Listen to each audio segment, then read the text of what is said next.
Vamos a continuar ahí en el versículo 1 en adelante hasta el 6. Dice así, 1 de Pedro 4, 1 al 6. Puesto que Cristo ha padecido por nosotros en la carne, vosotros también armaos del mismo pensamiento, pues quien ha padecido en la carne terminó con el pecado, para no vivir el tiempo que resta en la carne conforme a las concupiscencias de los hombres, sino conforme a la voluntad de Dios. Baste ya el tiempo pasado para haber hecho lo que agrada a los gentiles, andando en lascivias, concupiscencias, embriagueces, orgías, disipación y abominables idolatrías. A esto les parece cosa extraña que vosotros no corráis con ellos en el mismo desenfreno de disolución y os ultrajan, pero ellos darán cuenta al que está preparado para juzgar a los vivos y a los muertos, porque por esto también ha sido predicado el Evangelio a los muertos para que sean juzgados en carne según los hombres, pero vivan en espíritu según Dios. Hasta ahí vamos a leer y así vamos a orar. Padre Santo, Señor Todopoderoso, gracias te damos en esta hermosa tarde, en este hermoso día, por la vida y la salud que nos permites para poder estar aquí nuevamente alabando y glorificando tu santo nombre. Y lo hemos estado haciendo por medio del canto, alabanza, por medio de los himnos, de los salmos, Señor, y también con nuestra ofrenda. Pero en estos momentos que nos disponemos a honrarte con escuchar tu palabra, Señor, con el propósito de ser obedientes a ella, te rogamos que abras nuestras mentes, nuestros corazones, para que estén atentos. Quita de en medio toda distracción y ayúdanos, Señor, a concentrar nuestras mentes y nuestros corazones en tu palabra, puesto que para ello hemos venido en este día, Señor. Y gracias te damos y te pedimos esto en el nombre de Cristo Jesús. Amén, Señor. Amén. Pueden ocupar sus lugares.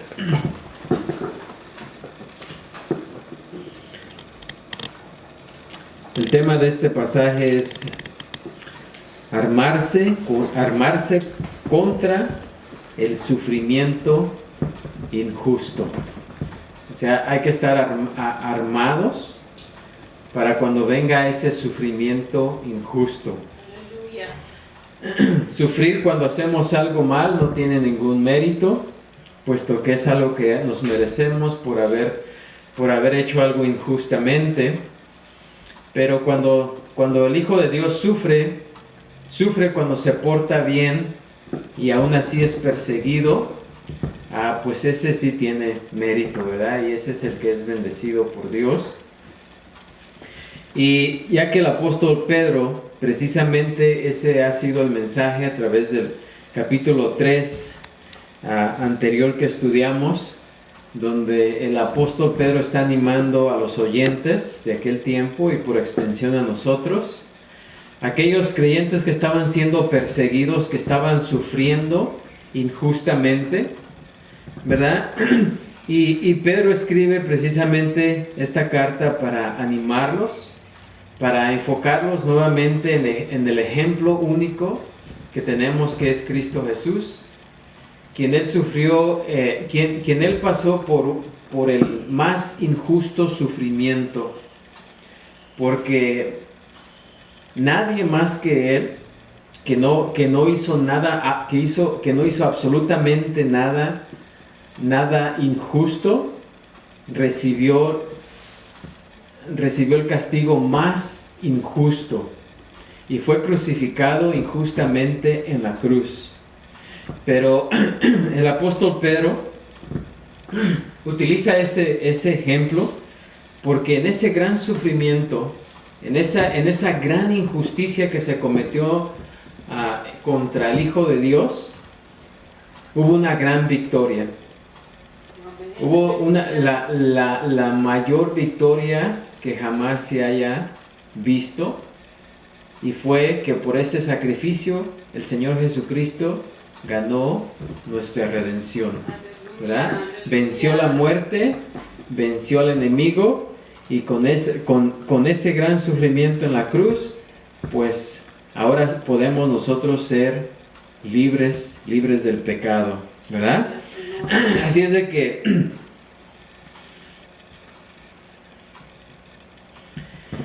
que por eso es que el apóstol Pedro pues se ha centrado en los creyentes que se encuentran dispersos y que sufren gran persecución en el mundo y aún enfrentan la posibilidad de la muerte. Así es de que en esta sección Pedro llama a los creyentes a estar dispuestos a enfrentar la persecución por el bien de la justicia e incluso dar su vida por Cristo. Su llamado es un llamado a la fortaleza, a la resolución, a la firmeza inquebrantable como un soldado que entra en la batalla. Y ya vimos la vez pasada que el verbo clave, fíjense, el verbo clave en este párrafo es el mandamiento, armaos, ¿verdad? Armaos del mismo pensamiento, armaos del mismo pensamiento. El verbo es armaos, que es una orden, es un verbo, ¿verdad? Imperativo, que significa literalmente armarse con armas o ponerse como armadura.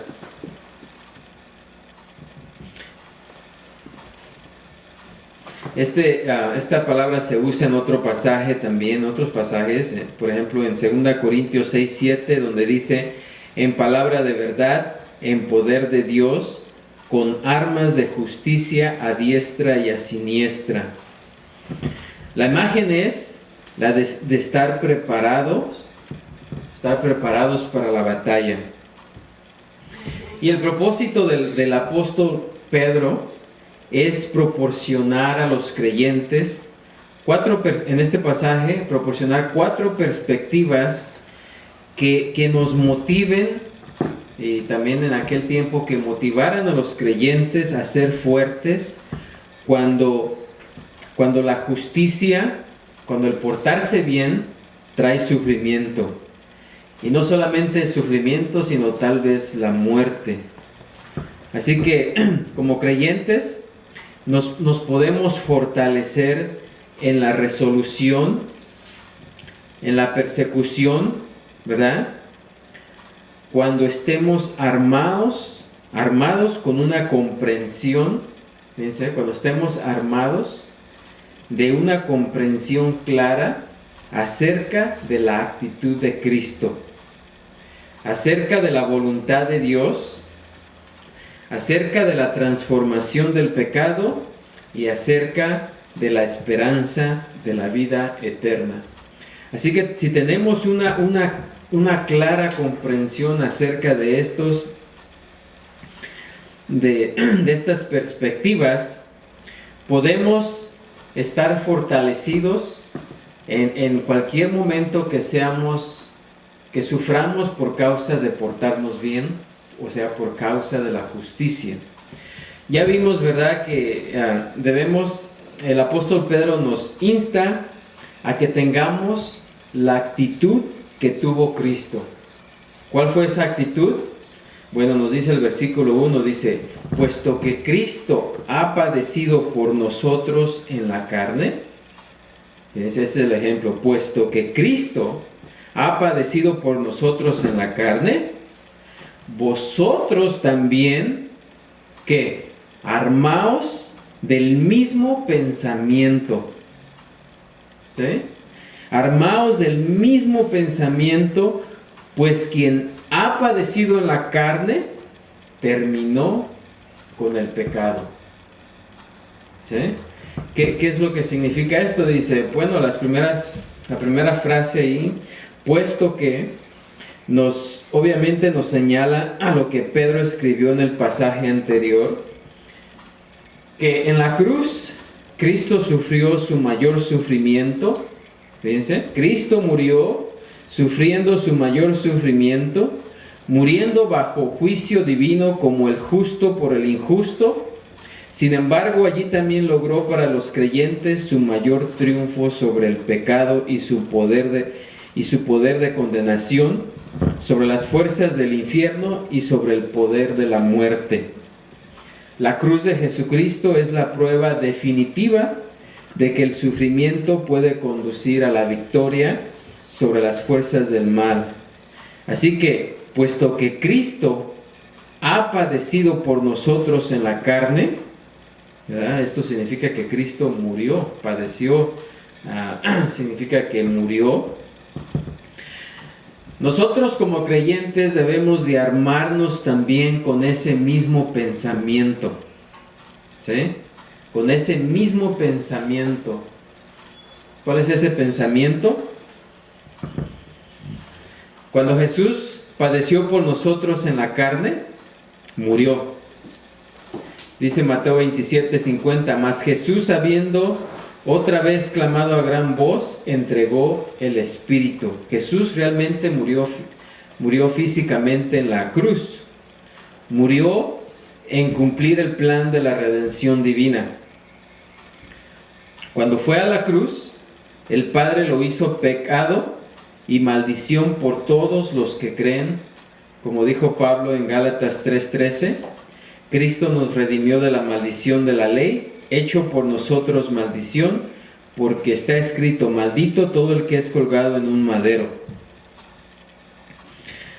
Por lo tanto, Cristo sintió toda la fuerza del mal del pecado injustamente, porque Él sí no cometió pecado, pero Él sintió la fuerza del mal del pecado injustamente.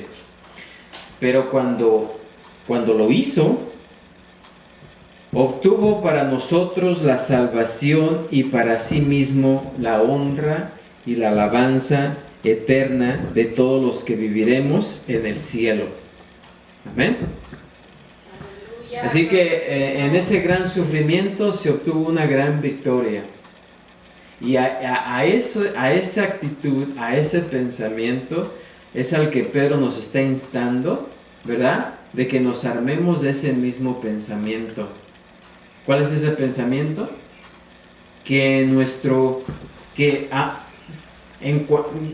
Podemos decir que a mayor sea nuestro sufrimiento, más grande va a ser nuestra victoria. ¿Sí? Si pensamos de esa manera, si tenemos esa actitud, podemos enfrentar cualquier cosa. Y recuerden que Pedro está escribiendo precisamente a creyentes que están pasando por persecuciones serias, que están siendo acusados injustamente, que están siendo echados a las fieras vivos, que están siendo quemados en vida, que están siendo perseguidos injustamente. Así es de que aquella persona que se arma de ese mismo pensamiento que Jesucristo tuvo cuando fue a la cruz, ¿verdad? En medio de ese gran sufrimiento, Él tuvo la más grande victoria. Así es de que ahora comprendo por qué algunos de los mártires estuvieron dispuestos y enfrentaron la muerte valientemente. Porque tenían ese pensamiento, tenían esa actitud, que sí iban a tener un gran sufrimiento al ser echados a los animales, a los leones, o al ser quemados en la, ¿cómo se dicen? En la hoguera. Y ese iba a ser un gran sufrimiento. Pero en medio de ese gran sufrimiento iban a tener una gran victoria. ¿Saben por qué? Porque sabían exactamente a dónde iban. Y sabían que el ir allá, al estar con Cristo, era mucho mejor que estar aquí. Y que con el hecho de ir allá, se terminaba todo el poder del pecado sobre de ellos. Precisamente es lo que dice aquí. Ustedes se fijan, puesto que Cristo ha padecido por nosotros en la carne, vosotros también armaos del mismo pensamiento. Dice, pues quien ha muerto, aunque ahí dice padecido, pues quien ha muerto en la carne, terminó con el pecado. ¿Verdad? Cristo murió en la carne y con eso terminó con el pecado. Pero nosotros también, cuando morimos, siendo creyentes, se termina el pecado para siempre. ¿Sí? Así que a eso es a lo que nos está instando el apóstol Pedro, a que nos armemos de ese pensamiento, de esa actitud. Y entonces, teniendo ese pensamiento, teniendo esa actitud, podemos enfrentar cualquier cosa. ¿Amén? Cualquier cosa. Porque sabemos que no importa qué tan grande sea el sufrimiento, la victoria es mucho mayor. Amén. Aleluya, gloria al Señor. Nos dice Apocalipsis 21:4 dice: enjugará Dios toda lágrima de los ojos de ellos, y ya no habrá muerte, ni habrá más llanto, ni clamor, ni dolor, porque las primeras cosas que pasaron. ¿Sí? Así es de que esa va a ser la gran victoria. Así que ese pensamiento, actitud, propósito o principio es la disposición a morir, porque como cristianos, como hijos de Dios, sabemos que la muerte produce la mayor victoria. Lo peor que nos puede suceder es morir, pero para el Hijo de Dios es lo mejor que nos pueda suceder. ¿Sí? Porque con la muerte se termina el pecado. Amén. Señor, aleluya.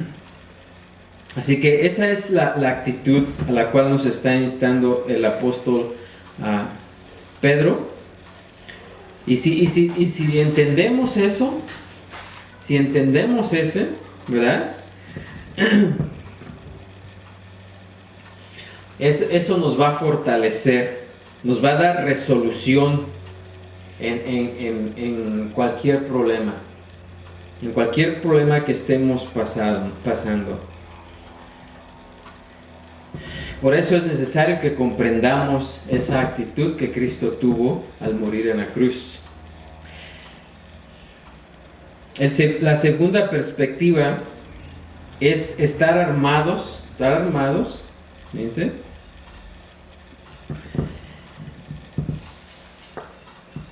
y tener una clara comprensión de lo que es la voluntad de Dios. ¿Cuál es la voluntad de Dios? Bueno, ahí vamos a ver esto. El versículo 2 dice, para no vivir el tiempo que resta en la carne conforme a las concupiscencias de los hombres. Fíjense, esta es la voluntad de Dios. Para no vivir el tiempo que resta en la carne conforme a las concupiscencias de los hombres, sino conforme a la voluntad ¿de quién? De Dios. ¿Sí? Así que si tenemos una clara comprensión de cuál es la voluntad de Dios, ¿verdad? Vamos a tener vamos a estar fortalecidos, vamos a tener una gran resolución en la persecución, o aun cuando estemos pasando por el sufrimiento. ¿Sí? Porque vamos a saber claramente cuál es la voluntad de Dios. Una persona que no conoce la voluntad de Dios, pues va a andar ahí como cuando se encuentre en un gran problema, en medio del sufrimiento, va a andar ahí como esos pollos que les cortan la cabeza, ¿no? ¿Los han visto? Les cortan la cabeza y sigue el cuerpo brincoteando por todos lados, ¿verdad? Pero el creyente que comprende esto, cuál es la voluntad de Dios, pues sabe específicamente, claramente, que en cualquier sufrimiento, por mayor que sea, puede haber una gran victoria. Y regresando aquí al versículo 2, dice, verá que debemos conocer esto.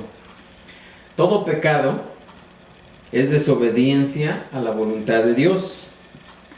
En ese sentido, todo pecado es un acto personal de rebelión de los creyentes, del creyente contra Dios, ¿verdad? En el Nuevo Testamento hay varias exhortaciones a la obediencia, precisamente que enfatizan esto. Por ejemplo, al concluir su sermón del monte, Jesús advirtió a sus oyentes sobre la desobediencia en términos muy personales, porque Él la llamó, fíjense cómo la llamó a la ley. Dijo: cualquiera pues que me oye estas palabras, ¿sí? O sea, le está diciendo el que oye estas palabras. ¿De quién son esas palabras?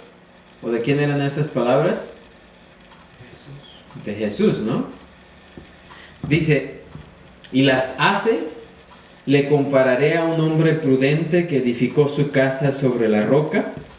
Descendió lluvia y vinieron ríos y soplaron vientos y golpearon contra aquella casa y no cayó. ¿Por qué? Porque estaba fundada sobre la roca. ¿Sí? ¿Qué dice aquí Jesús?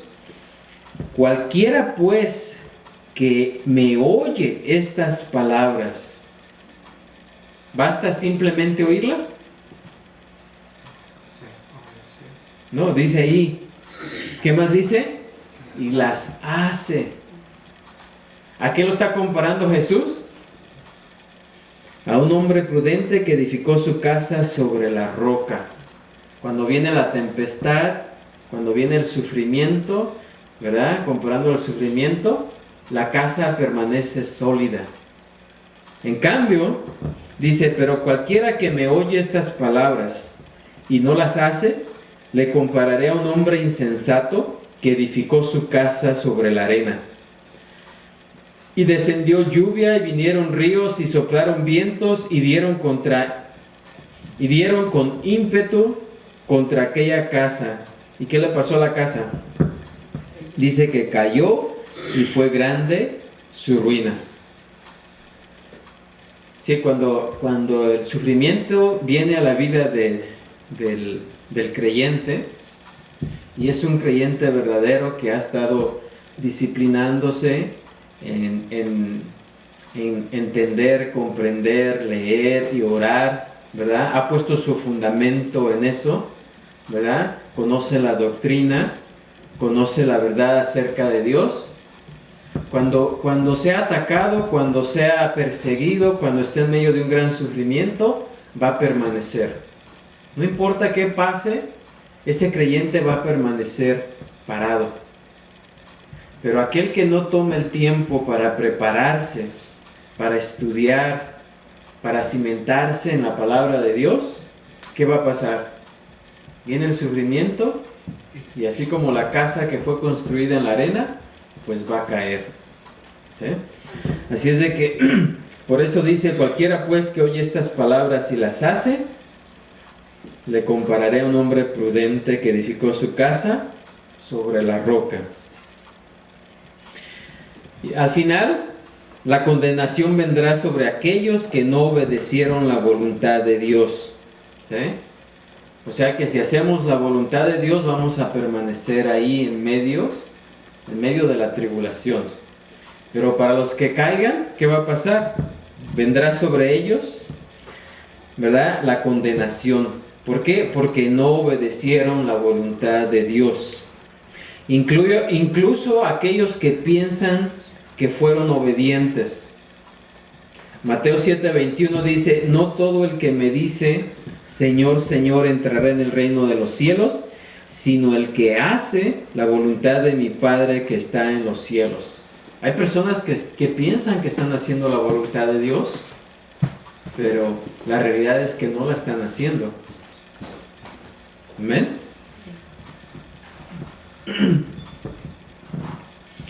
Pablo ordena a los creyentes en Romanos 12:2, dice: no os conforméis a este siglo, sino transformaos por medio de la renovación de vuestro entendimiento, para que comprobéis cuál sea la buena voluntad de Dios, agradable y perfecta.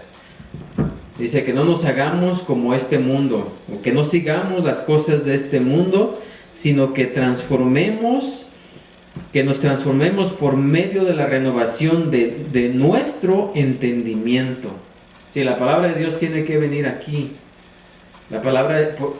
Dios nos dejó su palabra escrita en la Biblia, ¿verdad? Para que la leamos, para que la entendamos, para que entre primero aquí a nuestra mente, a nuestro pensamiento. Somos seres razonables, razonables, ¿no? O racionales, mejor, más bien dicho, ¿no? Somos seres racionales, o sea, seres que pensamos, ¿verdad? Hay personas que se dejan guiar por sus emociones, y las emociones son traicioneras, ¿sí? Así que la palabra de Dios debe entrar acá, y de aquí debe bajar acá, ¿sí? Y entonces sí se siente, ¿sí? Pero lo que se siente es porque ha entrado algo por acá, ¿verdad? Cuando nuestra emoción viene por algo externo, algo que no es la palabra de Dios, pues ¿en qué basamos nuestra fortaleza? Nuestra fortaleza espiritual solamente está basada en el conocimiento de la palabra de Dios, lo que Dios dice. No hay otra manera de estar fortalecidos, ¿eh? Así es de que por eso es que el apóstol Pedro nos está instando aquí, o está instando a los oyentes, a todos los creyentes, a que conozcamos la voluntad de Dios. A que conozcamos la voluntad de Dios. El pecado, por otro lado, es una expresión de desobediencia y una negativa a hacer lo que Dios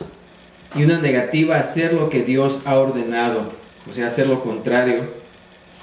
La esperanza de los cristianos es dejar de pecar un día en el cielo, ¿verdad?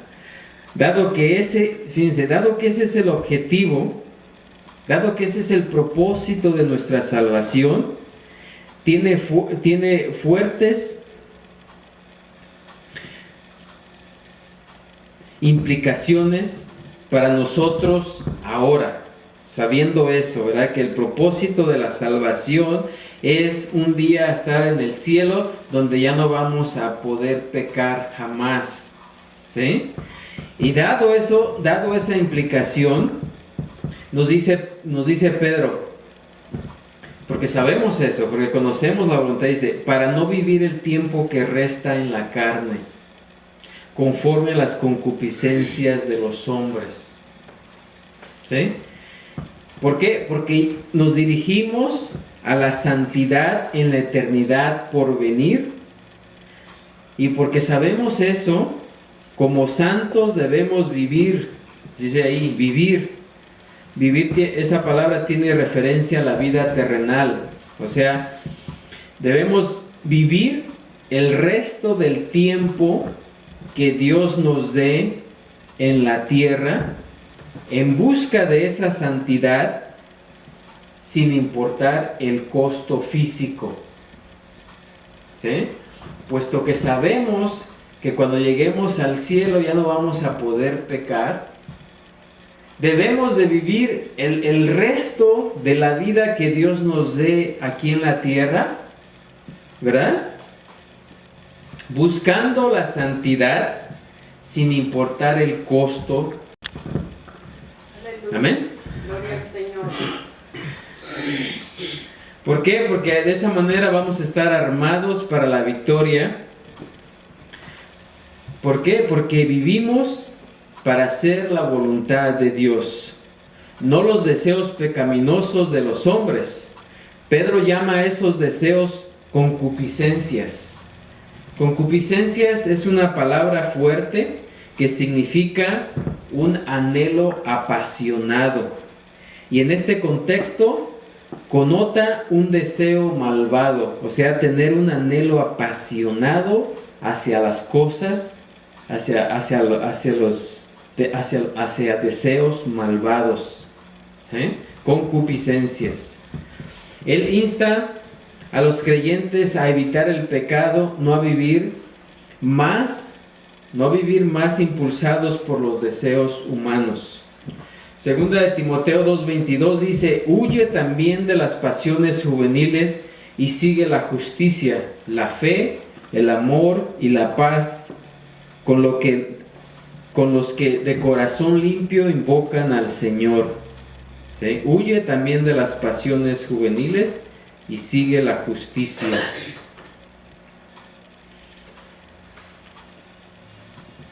O sea, esto se refiere a los pecados que están enraizados en nuestra carne, que aún no ha sido redimida. Recuerden que el hombre interior es el que ha sido, ¿qué? Renovado. Ha vuelto a nacer. Pero la carne, el cascarón, este vehículo, todavía tiende a pecar. O sea, se inclina hacia el pecado.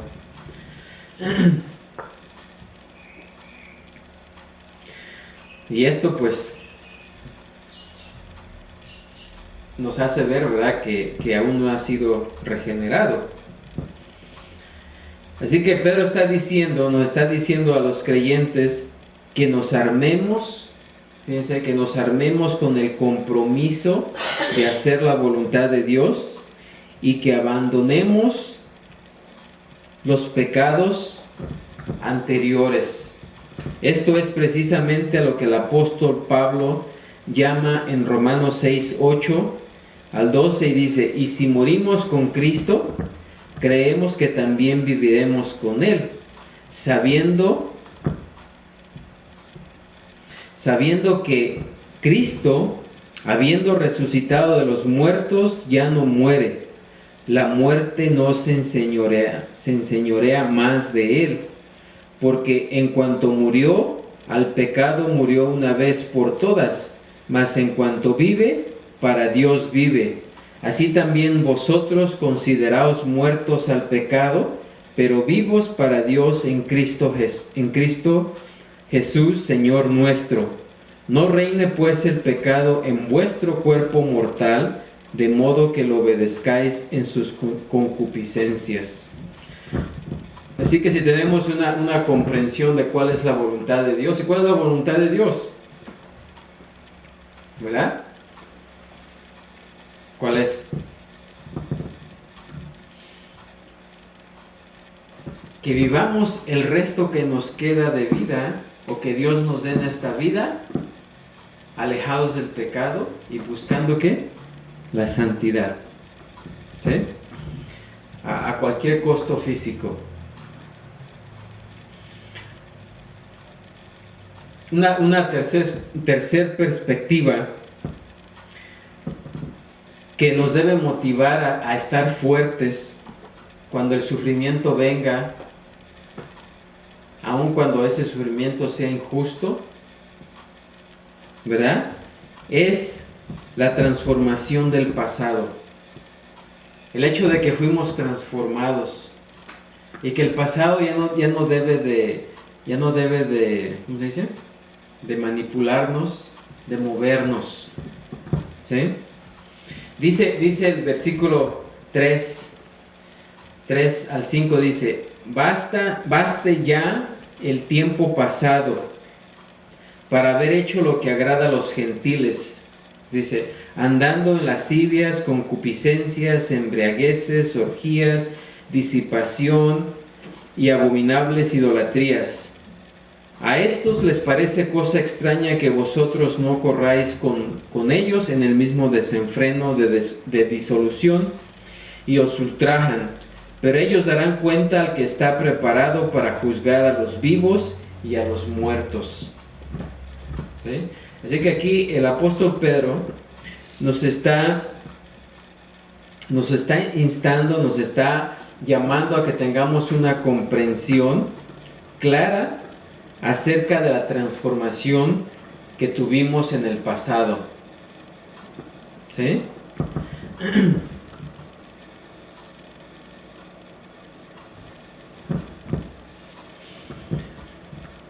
Este pasaje es una vívida descripción del trágico y devastador patrón de vida de los inconversos que termina en el juicio.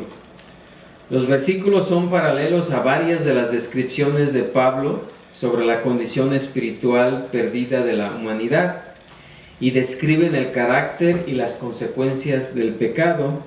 Por ejemplo, 1 Corintios 6, 9 al 10 dice: ¿No sabéis que los injustos no heredarán el reino de Dios? No erréis, ni los fornicarios, ni los idólatras, ni los adúlteros, ni los afeminados, ni los que se echan con varones, ni los ladrones, ni los avaros, ni los borrachos, ni los maldicientes, ni los estafadores heredarán el reino de Dios. Pero nos recuerda aquí que debemos dejar todo eso atrás. ¿Por qué? Porque pertenece a nuestra vida anterior, cuando vivíamos en el pecado y estábamos bajo el juicio de Dios. ¿Por qué? Porque ya hemos sido liberados de esa vida malvada y nuestras almas han sido purificadas. Y el tiempo pasado, dice, el tiempo pasado para servir el pecado, pues es tiempo pasado, cuando servíamos al pecado, éramos esclavos del pecado. Esta frase del tiempo pasado es literalmente el tiempo que ha pasado y significa tiempo real, o sea, tiempo cronológico. Está en un tiempo perfecto, como lo están los siguientes dos verbos. Dice para haber hecho. Para haber hecho significa lo que se produjo, lo que produjimos, ¿verdad? Lo que producimos. Y también lo que agrada. Y la palabra o la frase lo que agrada significa llevar la propia vida. O sea, hacer lo que a uno le plazca. Hacer lo que a uno le place. ¿Sí? Cada uno de estos se basa en el otro. Y estos tres verbos están en tiempo perfecto, ¿verdad? Y nos hacen ver que para el creyente el pasado pecaminoso es un libro cerrado, ¿sí? Un libro cerrado y su saga de pecado ha terminado.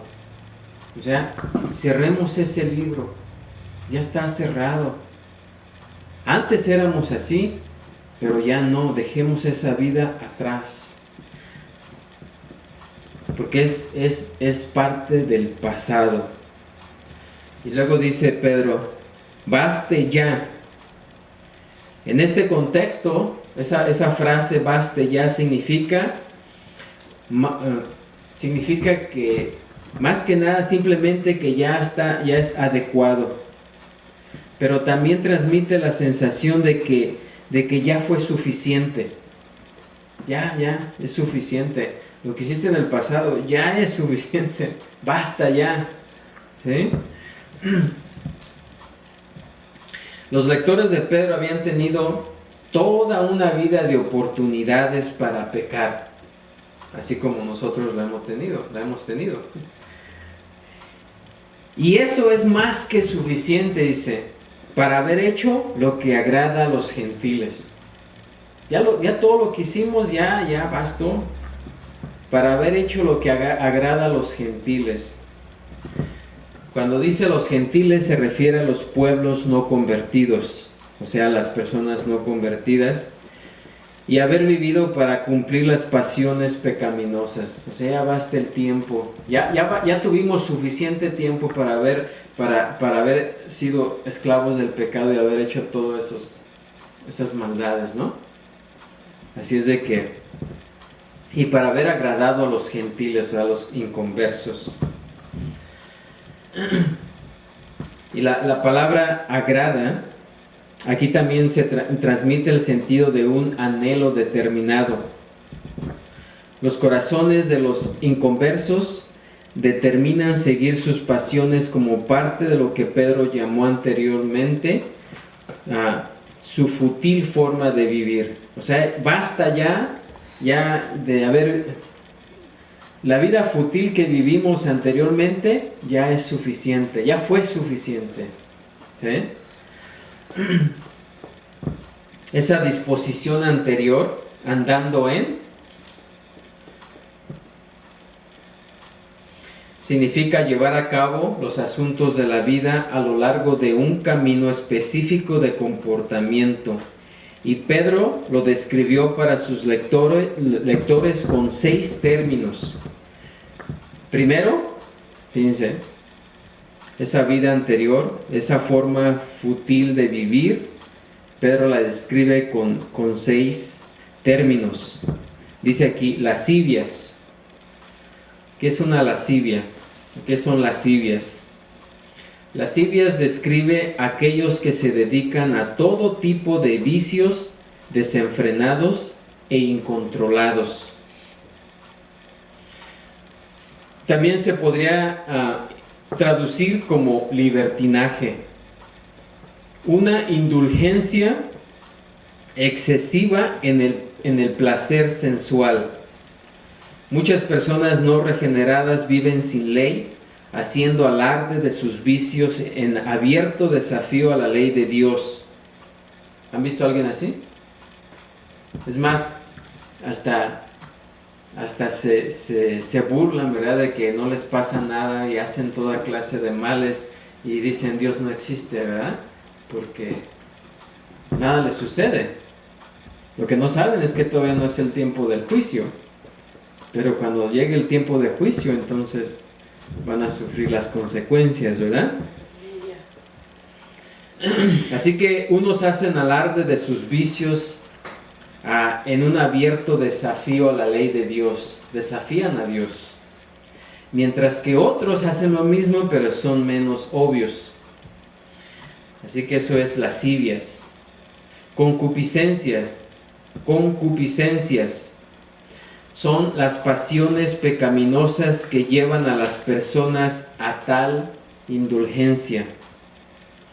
Son las pasiones pecaminosas que llevan a las personas a cometer esas indulgencias. Primera Tesalonicenses 4:5 dice, no en pasión de concupiscencia, o sea, en pensamientos malos, ¿verdad?, como los gentiles que no conocen a Dios.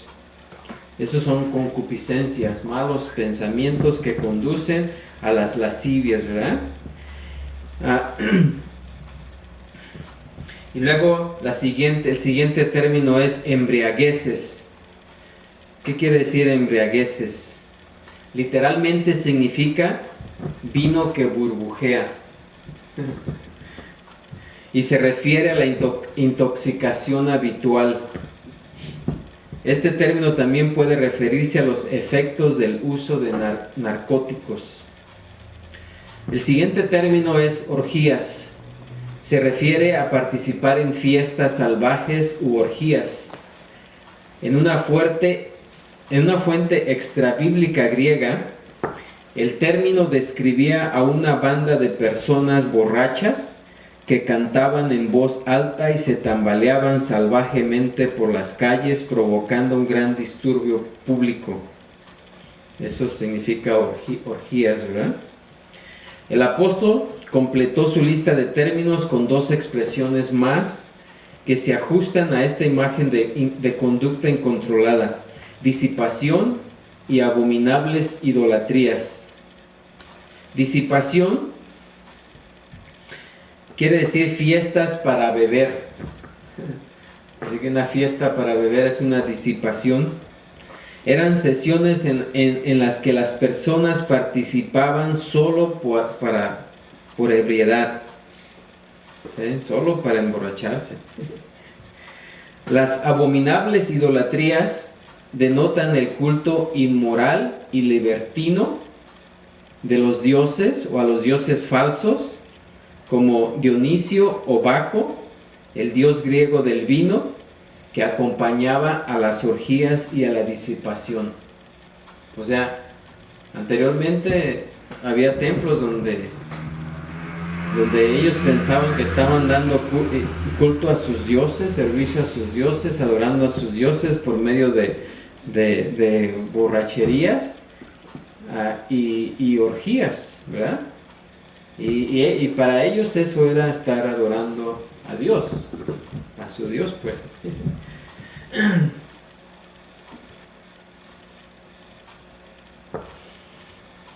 Al seguir ese camino, en sus vidas anteriores, la audiencia del apóstol se había entregado a una cantidad suficiente de pecados tan despreciables y que nunca más regresarían a ellos.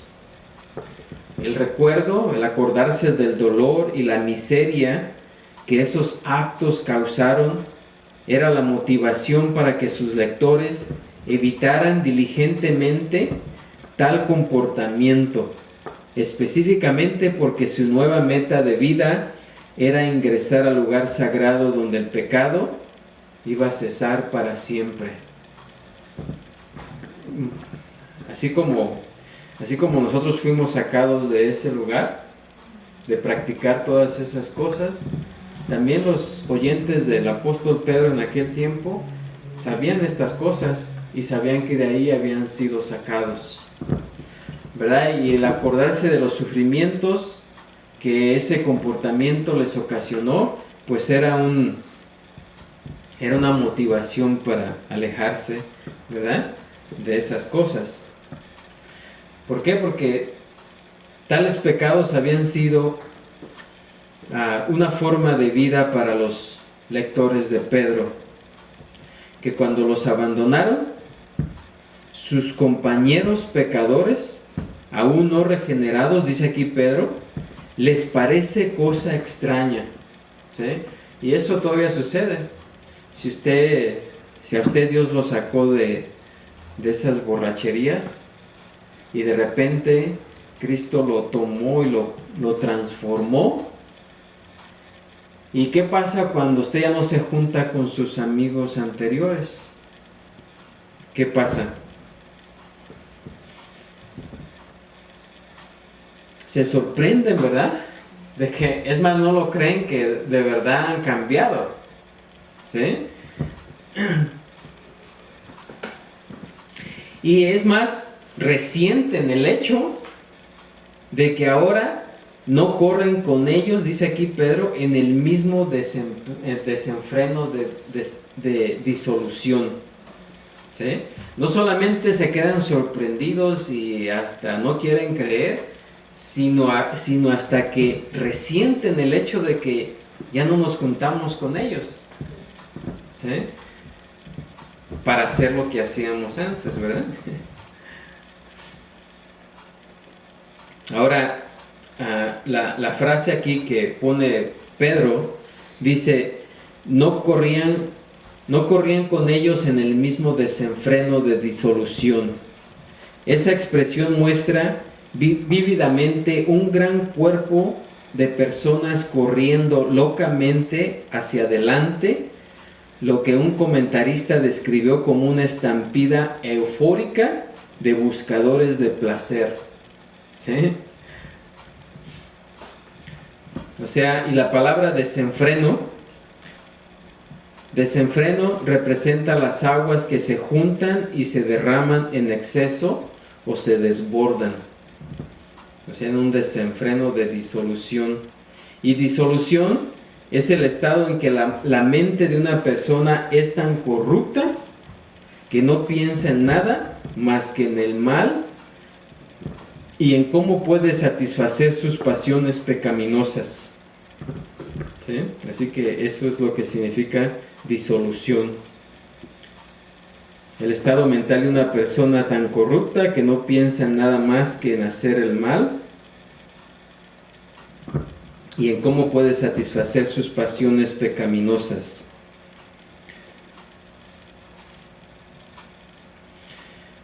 Pero como cristianos, ¿verdad?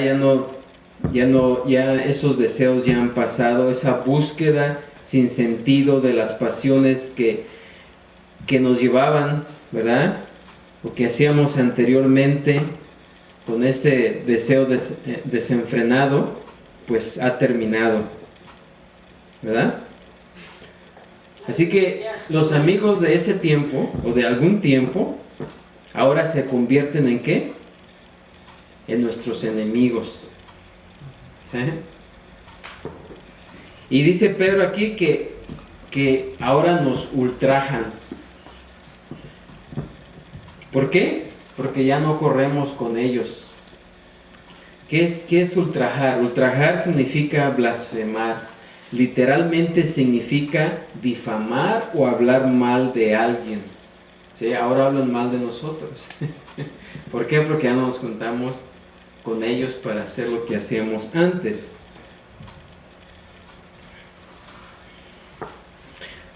Fuentes antiguas, tanto cristianas como no cristianas, proporcionan amplia evidencia de que fue la renuncia de los cristianos a participar en muchos entretenimientos convencionalmente aceptados y ceremonias cívicas impías y su negativa a participar en funciones idólatras e inmorales. Todo eso fue lo que causó que los incrédulos odiaran a los cristianos y los difamaran. Eso condujo a la persecución y el sufrimiento injusto por causa de la justicia. ¿Sí? Se enojaron. ¿Por qué? Porque de ahí fueron sacados y cuando ya no quisieron andar con ellos, se enojaron y ahora los difamaban, los acusaban injustamente y los perseguían. Sin embargo, Pedro aseguró a sus lectores, a esas personas, a esos creyentes, que aquellos que calumnian y persiguen a los creyentes, dice ahí, darán cuenta al que está preparado para juzgar a los vivos y a los muertos. Esos atacantes viciosos están acumulando una deuda con Dios que pasarán la eternidad pagando. Y dice aquí Pedro, aquel que está preparado para juzgar, finalmente los va a hacer responsables de su pecado. Y dice Pedro aquí, a los vivos. ¿Qué significa eso? Aquellos que están vivos cuando Pedro escribió esta carta. Y a los muertos. ¿A qué se refiere a los muertos? Los que ya estaban muertos, ¿verdad? Se refiere a los que ya estaban muertos. Serán juzgados. Romanos 3:19 dice, para que toda boca se cierre y todo el mundo quede bajo el juicio de Dios. Así que el apóstol Pablo también describió muy gráficamente la severidad del juicio de los perseguidores incrédulos. Segunda de Tesalonicenses 1:6 dice, porque es justo delante de Dios pagar con tribulación a los que os atribulan, y a vosotros que sois atribulados, daros reposo con nosotros, cuando se manifieste el Señor Jesús desde el cielo con los ángeles de su poder, en llama de fuego, para dar retribución a los que no conocieron a Dios, ni obedecen al Evangelio de nuestro Señor Jesucristo, los cuales sufrirán pena de eterna perdición, excluidos de la presencia del Señor y de la gloria de su poder. Así que eso es lo que les espera a aquellos que perseguían o que persiguen a los cristianos. El que está preparado para juzgar, un día los va a hacer responsables de su pecado. Así que Dios está preparado para administrar juicio imparcial, ¿verdad? O sea, Él no hace acepción de personas. Y puesto que Él ha asignado a Cristo como el que va a llevar a cabo el juicio, o sea que el Padre va a juzgar por medio de su Hijo a quienes se opongan a los cristianos. Ya para terminar, dice Apocalipsis 20:11 al 15, dice, y vi un gran trono blanco, y al que estaba sentado en él, de delante del cual huyeron la tierra y el cielo, y ningún lugar se encontró para ellos, y vi a los muertos grandes y pequeños de pie ante Dios. Y los libros fueron abiertos, y otro libro fue abierto, el cual es el libro de la vida. Y fueron juzgados los muertos por las cosas que estaban escritas en los libros, según sus obras. Y el mar entregó los muertos que había en él, y la muerte y el Hades entregaron los muertos que había en ellos, y fueron juzgados cada uno según sus obras. Y la muerte y el Hades fueron lanzados al lago de fuego. Esta es la muerte segunda, y el que no se halló inscrito en el libro de la vida fue lanzado al lago de fuego. Así que ahí es donde van a terminar todos aquellos que no se arrepientan, ¿verdad? Así que aquí vimos tres perspectivas que nos deben motivar a estar fuertes, ¿verdad? Cuando pasemos por un sufrimiento injusto, ¿verdad? O tal vez, aun si enfrentamos la muerte por seguir a Cristo. Así es de que tenemos que estar armados, tenemos que estar armados, conociendo y comprendiendo la actitud que tuvo Cristo cuando murió en la cruz, ¿sí? Con el mismo pensamiento. Tenemos que tener una comprensión clara acerca de cuál es la voluntad de Dios.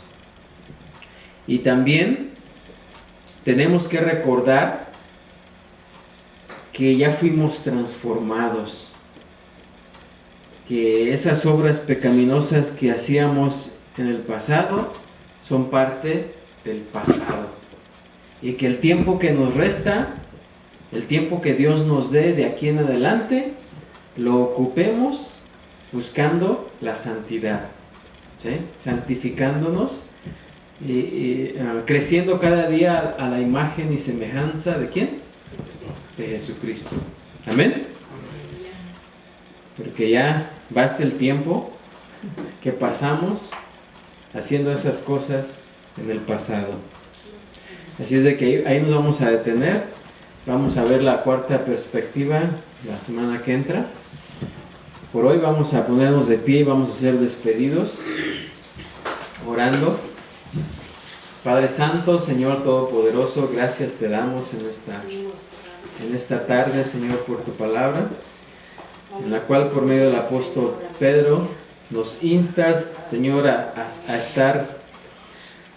estar fortalecidos en la comprensión de la actitud con la cual tú enfrentaste la muerte en la cruz, Señor. Aunque fue un gran sufrimiento por el cual tú pasaste, pero ese sufrimiento trajo una gran victoria. Y nosotros también podemos estar confiados en eso, que no importa qué sufrimiento pasemos, sabemos que tú estás en control de todas las cosas y que detrás de ese gran sufrimiento viene una gran victoria.